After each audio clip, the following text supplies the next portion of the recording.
ঢাকায় আন্তর্জাতিক জরিপ ঢুকলেও এমন করাপ্ট হয়ে যায়, ঢাকায় বসেই খুলনার জরিপ হয়ে যাচ্ছে।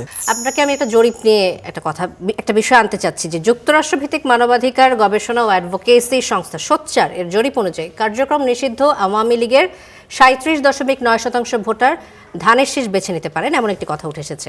পাশাপাশি 37% ভোটার জামায়াতকে ভোট দিতে পারেন। ঢাকার 4টি আসনে এই জরিপ চালিয়েছে সংস্থাটি। এখন আমার প্রশ্নটা হচ্ছে যে আওয়ামী লীগ সমর্থকদের ভোট বিএনপি এবং জামাত প্রায় সমান সমান পাওয়ার কি কারণ বলে আপনার মনে হচ্ছে? জরিপ নিয়ে আমরা গত দীর্ঘদিন যাবৎ নানান কাহিনী দেখতে পাচ্ছি। আমার কাছে মাঝে মাঝে মনে হয়, আমিও নানান জরিপের সাথে সংশ্লিষ্ট ছিলাম, ঢাকায় আন্তর্জাতিক জরিপ ঢুকলেও এমন করাপ্ট হয়ে যায়। আমার কাছে কেন মনে হয়, মানে আপনি আমার নিজের একটা গত 2023 সালে একটা বিখ্যাত জরিপ সংস্থা, নাম বললা ঠিক হবে না, পৃথিবী বিখ্যাত জরিপ সংস্থা আমাদের একটা কাজ দিল।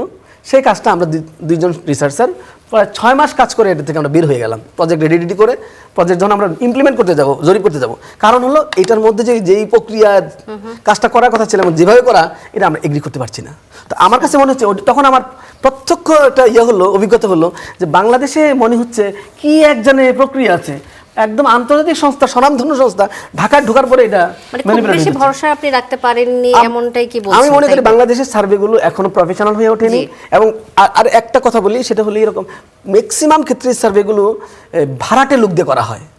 মানে এই লোকটা কোনোভাবে অভিজ্ঞ না, এবং তাকে আপনি দেওয়ার কথা ছিল 1000 টাকা দিয়ে, একটা লোকের পাঠানোর কথা ছিল খুলনা শহরে, পাঠাচ্ছেন 200 টাকা দিয়ে। সুতরাং ওই জরিপটা এমন অনেক জরিপ এমন আছে ঢাকায় বসেই খুলনার জরিপ হয়ে যাচ্ছে, ঢাকায় বসে রাজশাহীর জরিপ হয়ে যাচ্ছে।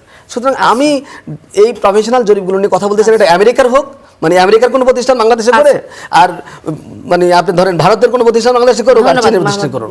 সো আমরা মনে করি আপনি যদি জরিপটাকে আরো প্রফেশনালিজম করতে পারতাম, সেক্ষেত্রে আমাদের আরো অ্যাকসেপ্টেন্স বাড়তো মানুষের মধ্যে। ধন্যবাদ।